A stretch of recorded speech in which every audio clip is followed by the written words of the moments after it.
Olá, essa é a aula 2 do módulo 2 e hoje nós vamos falar sobre quem são os participantes de mercado. Quando falamos sobre os participantes de mercado, nós vamos ter os emissores, que são as companhias abertas, e também os fundos de investimento abertos. Mais para frente nós vamos ver quem são esses fundos de investimento abertos, que podem ser tanto ETFs, que nós vamos ver a definição depois, ou fundos de investimento imobiliários, que também são fundos abertos relacionados ao setor imobiliário. Além dos emissores, nós temos também os intermediários, que são os bancos de investimento, corretoras, distribuidoras, agentes autônomos de investimento e administradores de carteiras. Os intermediários vão estar ali, fazer o meio de campo entre os emissores e os investidores. Além disso, também vamos ter os administradores de mercado, que são os órgãos reguladores e que facilitam o processo de negociação, que vão estar ali a Bolsa de Valores, depositárias e câmaras de liquidação e compensação. Aqui a gente já viu que a B3 faz tanto papel de Bolsa de Valores e ela também funciona como depositária e câmara de liquidação e compensação. Não necessariamente seria a mesma empresa, mas é assim que funciona aqui no Brasil. E, por fim, vamos ter os investidores. E aqui estão incluídas as pessoas físicas, como eu, você, as pessoas que começam, os CPFs na Bolsa, os investidores institucionais, e aqui a gente entra com fundos, family offices, etc., empresas que também podem ser investidores, e estrangeiros. Então, quando a gente fala das companhias abertas, que são os emissores aqui, a gente precisa saber primeiro o que é uma companhia aberta e como funciona essa abertura de capital. A abertura de capital funciona como uma alternativa disponível para as empresas se capitalizarem e essa abertura de capital torna essa companhia autorizada pela CVM a realizar emissões públicas, não só de ações, mas também de debêntures, bônus de subscrição. Debêntures, como eu já comentei com vocês, são créditos privados, São títulos de renda fixa emitidas por essas empresas. E o bônus de subscrição acontece depois que as ações, a companhia já tem as ações sendo negociadas e ela resolve emitir novas ações. Então, isso acontece através de bônus de subscrição. Por que uma companhia abre o capital? Emite primeiramente essas ações? Ela faz isso para se financiar, para financiar um grande projeto ou para aumentar o caixa dessa empresa.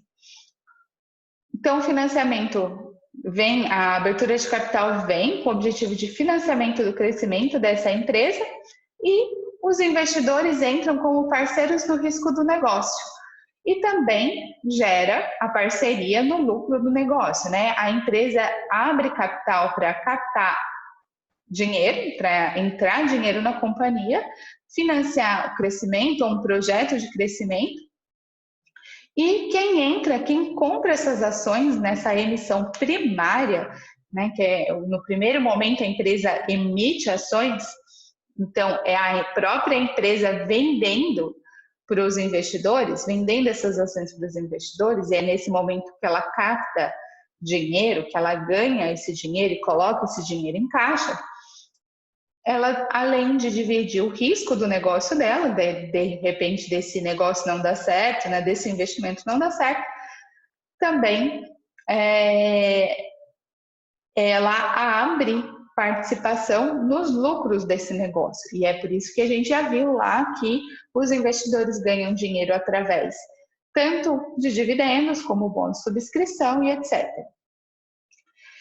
Então, quais são as vantagens para a empresa da abertura de capital? Por que vale a pena para essa empresa abrir o capital, emitir ações e vender parte dela, parte dessa empresa no mercado financeiro? Um dos motivos é a captação de recursos via mercado de capitais, como eu comentei com vocês, flexibilidade estratégica via liquidez patrimonial, ou seja, se a empresa vai ter muito mais dinheiro em caixa do que ela teria se ela não tivesse aberto capital.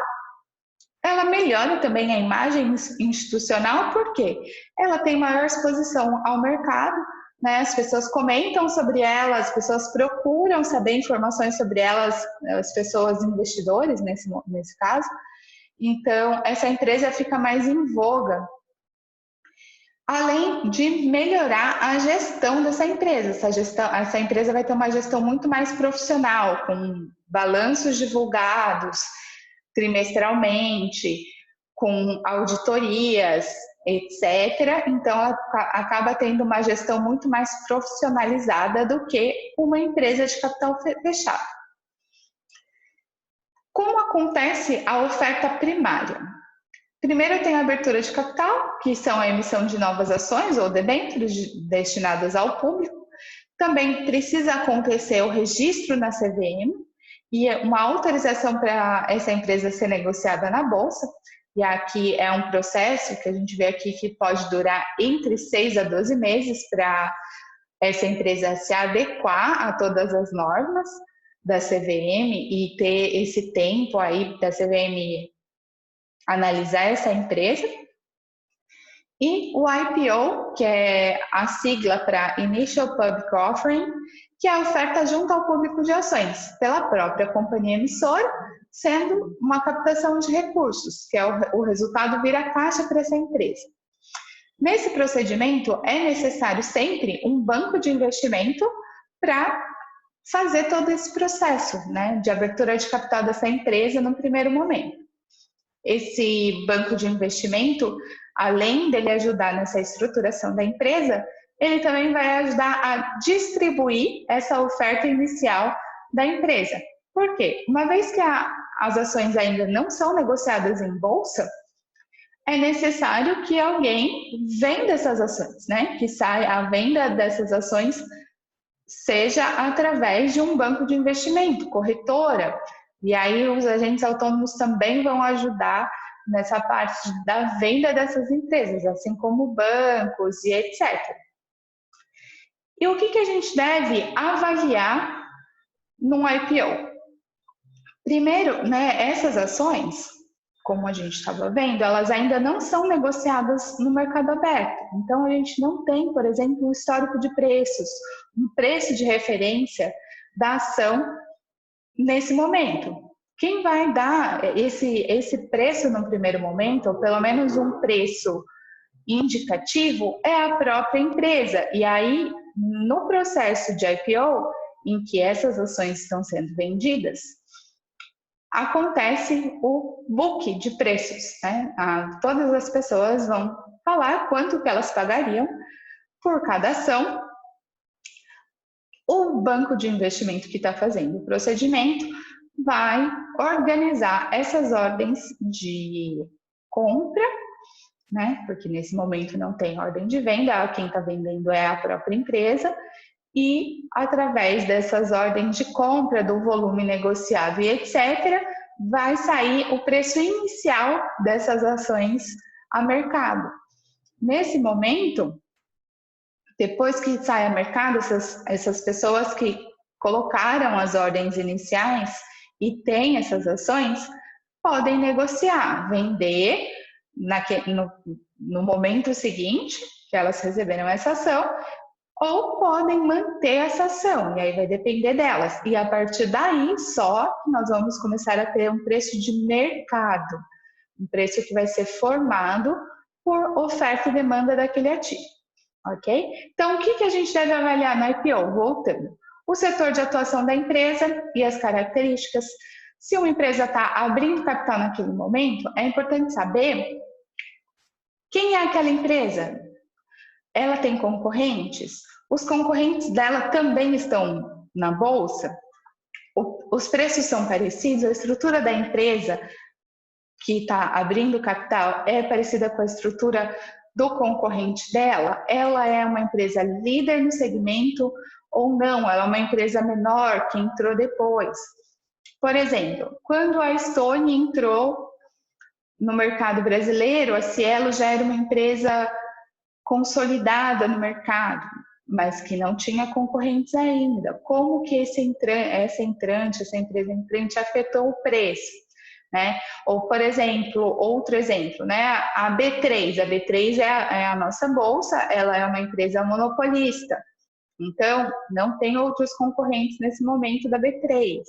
É fácil entrar concorrente dessa empresa que fez o IPO? Não é fácil. Qual é o tipo de empresa? Qual que é o nível de governança corporativa? Quando essa empresa vai fazer o IPO, a gente já consegue saber qual é o nível de governança corporativa, se ela se adequou ao nível 1, 2 ou de novo mercado. Qual vai ser o percentual da oferta primária emitida?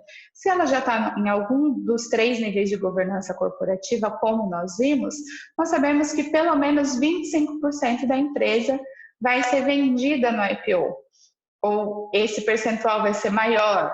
Então, isso é importante saber também. Qual é o percentual de empresas no mesmo setor, que foi o que eu acabei de falar, e que tem ações sendo negociadas na B3? Ou ela é a primeira a fazer um IPO? Também é importante saber. Ok? Tudo isso vai te ajudar a trazer um pouco de informação sobre o ativo, uma vez que ele ainda não é negociado e a gente ainda não tem um preço de referência inicial para ele. Então, como acontece, o que é o mercado primário? É o momento em que há o lançamento de novas ações pela companhia. É um momento que essa empresa capta recursos no mercado. No mercado primário, as empresas buscam recursos necessários para financiar seu crescimento, promovendo a implementação de projetos de investimento e assim incrementando a riqueza. É quando ele pega esse dinheiro e coloca esse dinheiro em caixa. Tá? Quando a gente fala do mercado secundário, a empresa, se ela não está mais negociando ativos ali na bolsa, dela mesma, claro, né? Só está existindo uma renegociação de ativos já existentes. Nesse momento, os recursos não são mais transferidos para o financiamento das empresas. A função essencial do mercado secundário é dar liquidez ao mercado primário. O que é isso? As ações continuam sendo negociadas, existe ali compra e venda desses ativos o dia todo, de acordo com a vontade dos investidores ou o que os investidores acreditam que vai acontecer com aquela empresa no curto, médio ou longo prazo, dependendo da estratégia de cada investidor. E o mercado secundário também viabiliza o lançamento de novos ativos financeiros. Ou seja, se a gente soubesse que a gente só poderia comprar essas ações no mercado primário, no momento do IPO, e depois a gente não poderia vender ou não teria para quem vender depois, provavelmente muitas pessoas não entrariam nesse negócio, né? Não comprariam ações de determinada empresa, sabendo que elas não poderiam se desfazer delas. Qual que é o operacional? Quando a gente negocia ações no mercado secundário, que é quando a gente compra ações em bolsa, né? Essa terminologia que você vai ver mais comumente, a liquidação da ação ocorre em D+2. O que é isso? Você compra a ação hoje e essa operação vai liquidar só daqui 2 dias. Ela não cai hoje lá no saldo da tua corretora. Tá? Você vai ver lá como um lançamento futuro, mas ela só é liquidada daqui 2 dias. Você compra hoje, em 2 dias úteis, acontece a liquidação. Para a gente conseguir negociar as ações, né, no mercado secundário, a gente vai utilizar o home broker, onde ocorre o envio de ordem de compra e venda pela internet. Hoje a gente consegue fazer isso pelo computador, pelo celular. A gente sabe qual é o preço que está sendo negociado a mercado naquele momento, naquele minuto, naquele segundo, e consegue enviar a ordem de compra ou de venda pela internet. Antigamente isso não era possível, todo mundo precisava ter o acesso a um corretor de valores mobiliários, um agente autônomo e ter uma conta numa corretora, e as ordens eram enviadas por telefone. Não era possível, ou antigamente também não existia e-mail, mas então era tudo por telefone, depois veio o telefone ou e-mail, e hoje você mesmo pode fazer utilizando a internet. Além disso, é cobrada a corretagem, algumas corretoras não cobram essa corretagem, mas o que é a corretagem? É o custo cobrado pelas corretoras pelas operações executadas. Existem corretoras que têm uma corretagem um pouco mais alta, e aí você provavelmente vai ter um serviço um pouco melhor, tanto de software, como muitas vezes de atendimento da própria corretora, e algumas vezes você vai ter a corretagem zero, e aí depende de como vai ser esse serviço. Muitas vezes você mesmo das ordens, você não tem tanto aquele atendimento de alguém dentro da corretora para te acudir no momento de dúvida ou para te ajudar nesse sentido. Além disso, são cobrados os emolumentos, que ele é cobrado sempre que houver negociação por ordem do investidor. A taxa cobrada da bolsa, pela bolsa, né? Isso não é da corretora, é cobrada pela bolsa, então todas as operações têm, é de 0,035 do valor financeiro da operação. E a custódia, que também é cobrada, é a tarifa cobrada por algumas corretoras da manutenção de conta ou dos ativos. Hoje a maior parte não tem custódia, não tem o custo de custódia mais vinda das corretoras. E aí, como que funciona o mercado? Você imagina se a gente não tivesse a bolsa. A gente só teria os emissores, que aqui são as empresas que estão abrindo capital, um participante no meio que compraria essas ações direto dessas emissoras, né, dessas empresas, e esses participantes que teriam que encontrar os investidores querendo comprar essas ações. Então, o papel da bolsa nesse momento, qual é? É o papel de depositária, né? As ações ficam aqui dentro e a bolsa fica entre tanto o emissor, que são as empresas, quanto os participantes, e aqui a gente consegue ver as negociações centralizadas na bolsa. É para isso que a bolsa serve, a gente consegue centralizar e ter ela como depositária, né? Todas as ações estão ali. Caso um desses participantes quebre, né? Digamos que esses participantes aqui são as corretoras, as suas ações estão aqui dentro da bolsa, não estão, elas são independentes lá da corretora. Beleza? Então é isso. Aqui a gente falou um pouquinho sobre os participantes. Na próxima aula nós vamos falar sobre os índices de ações e a diferença entre eles.